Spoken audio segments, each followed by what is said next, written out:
Hello everyone, welcome back to another episode of r/slash Tales from Tech Support. In today's episode, customer pays $1,049 for a $49 screen repair. They forgot to implement a home button on this smartphone. That's like me telling a patient to go home and die because we don't take their health insurance. I can't see that, the lights are off. Before we get started, make sure to subscribe so you will never miss a video.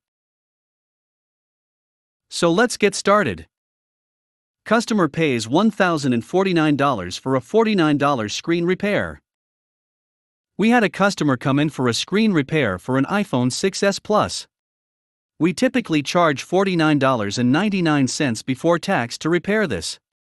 The customer was kind of annoyed and generally abrasive, because we have pandemic procedures in place right now due to COVID-19. Our pandemic procedures involves having one person in, one person out, and keeping the door locked between customers, and the door has 3 signs up telling any customers to please take a ticket from the ticket dispenser and wait in their car for someone to come out with the sign to display the next number to be served. About 90% of our customers ignore these signs and somehow even avoid looking at the signs even if they are right in front of them, and instead go right to pulling on the locked door, get annoyed, and start knocking on the door, even if they had already managed to pull a ticket. This was one such customer. But the real problem didn't come before the repair, it came after. The customer, still passively aggressive towards our service rep, picks up their device and waits in their car for about an hour. Our customer service rep, understandably curious as to if the customer has a problem, goes out there and sees if the customer needed anything else. To which the customer, without explanation, yelled at our service rep to go away, and in not so many words, to off. The customer immediately started pulling out at this point, and their bumper began falling off. Our customer service rep, by their account of the event, just watched as they pulled away with a bumper becoming further and further detached from their vehicle by the second, wondering if they were going to stop and fix it. The customer never stopped to maintain the bumper and actually let the bumper come off and fall in the entrance to the parking lot, and then proceeded to drive off without attempting to retrieve their now fully detached bumper. I, remembering that they had a front-mounted license plate on their bumper, decided to take a picture of the abandoned bumper and bring it into our store, and call the non-emergency police line for our city to report a freshly abandoned bumper on the road. My shift ended and I had left before the police arrived, as they were busy trying to prevent rioting in our city that actually had happened on the same street as my job location. But from what my coworker told me, the cop that arrived said that if it was just simple debris, it would have only be a $50 fine and possibly a month in jail. But because they had actively neglected a significant part of their vehicle on the road, there were additional charges such as reckless operation of a vehicle and neglect of responsibility to a major road hazard, as the abandoned bumper could pose a threat to another vehicle that tacked on roughly another $950. They forgot to implement a home button on this smartphone. This is a little story about a user that had S story that was just baffling to me. However, the guy from tech support, which wasn't me, was even worse. On my work, the management gave every salesperson and every manager a smartphone.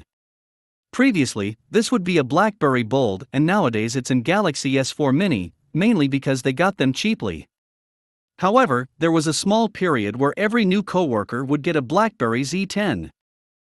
Everyone liked the size, everyone liked the weight, and everyone liked the materials used on the Z10.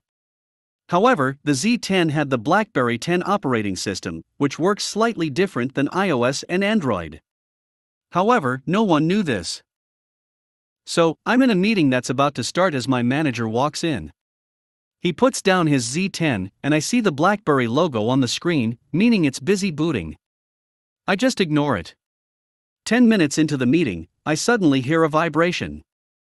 I look to the left to see his smartphone, again on the BlackBerry logo. 2 minutes later, the same thing happens. After the meeting, I ask about his phone. He says that he likes most features, but really disliked the interface.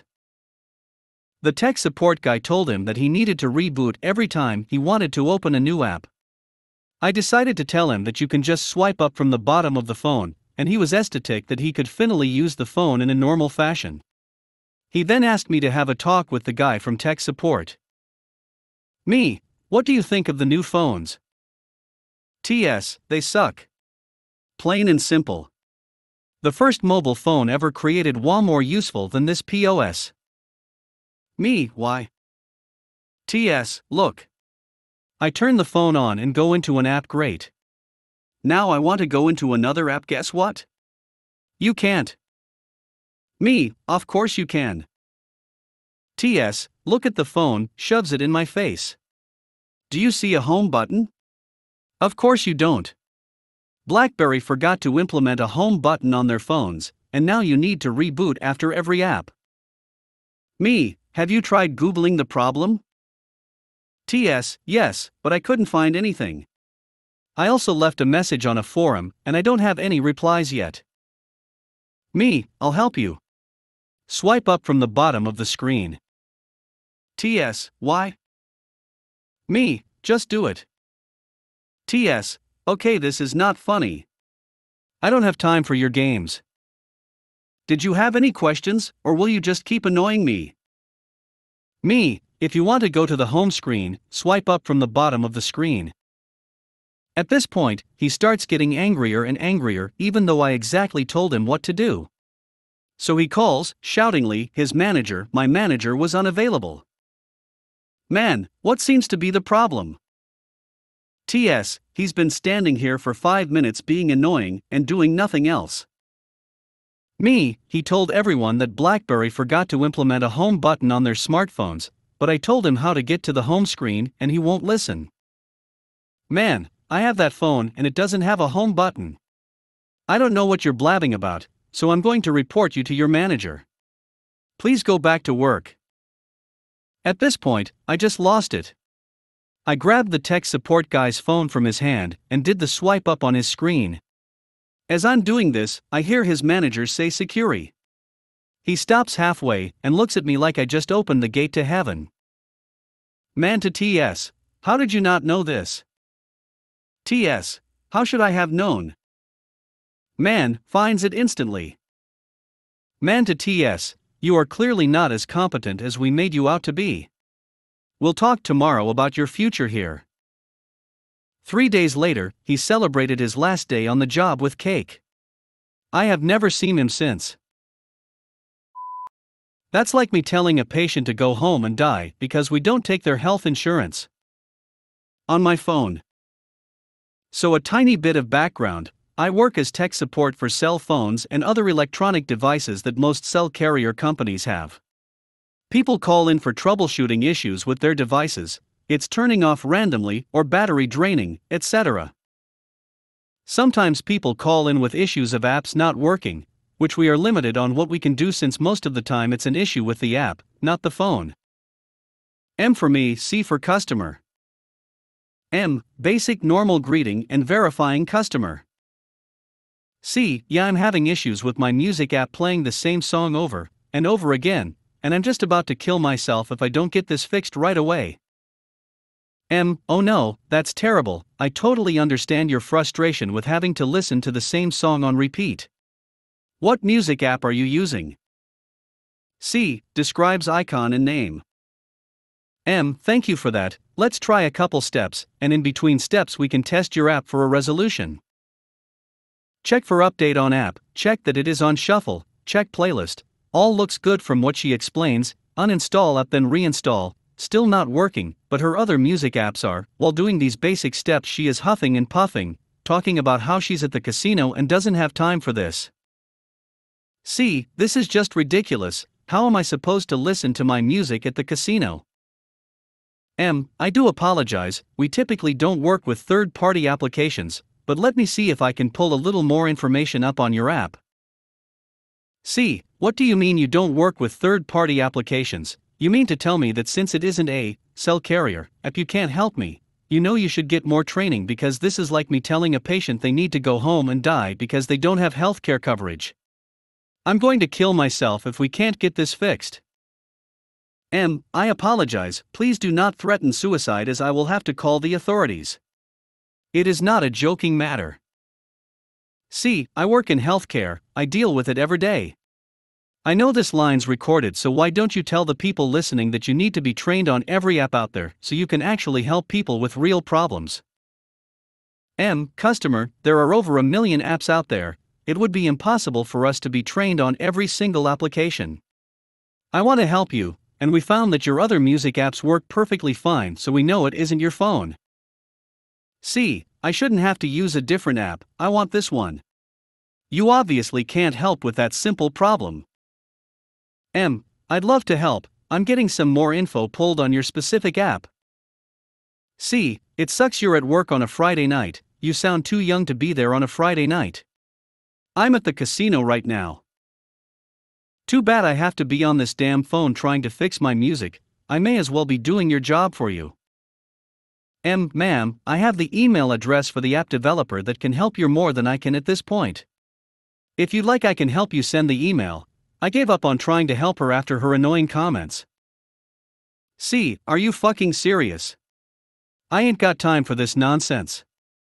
Asterisk customer hangs up. Lucky for me, if a call is dropped we have to attempt to call back 3 times and make sure it wasn't an accident. Second callback, she answers. C. What in the hell do you want? I hung up on you on purpose. Click. Yay, welcome to tech support, where every other call, someone doesn't know where the power button is. I can't see that, the lights are off. I currently work for a small software company developing our own product. Our users tend to be middle-aged onwards, so we do have some difficult users at times. As most of our clients don't have a clue about computers, they tend to ring us even though we just support the software. We help them as much as possible though. One day though, I received a call from a very clever user who should really have known better. We also supplied this guy's PC a few years ago. He rang up to question why his PC had all of a sudden turned off. My first thought, as it was an older PC, would be a possible PSU issue, but no, it was worse. As the call went on, we tried as much as possible to try and boot it up, but in the end it was not having it. The guy mumbled something about his laptop still working, but I didn't register that at the time. Fatal error. I then asked the guy to have a look under the desk and make sure that all of the cables were plugged in correctly. He then replied, I'll try, but I can't see a lot as all of the lights are off. We had a power cut 15 minutes ago. I'll go get a torch. At this point I didn't know whether to laugh or cry. I explained to the guy what had happened and he took it fairly well. He got the power back on and amazingly, the PC worked again.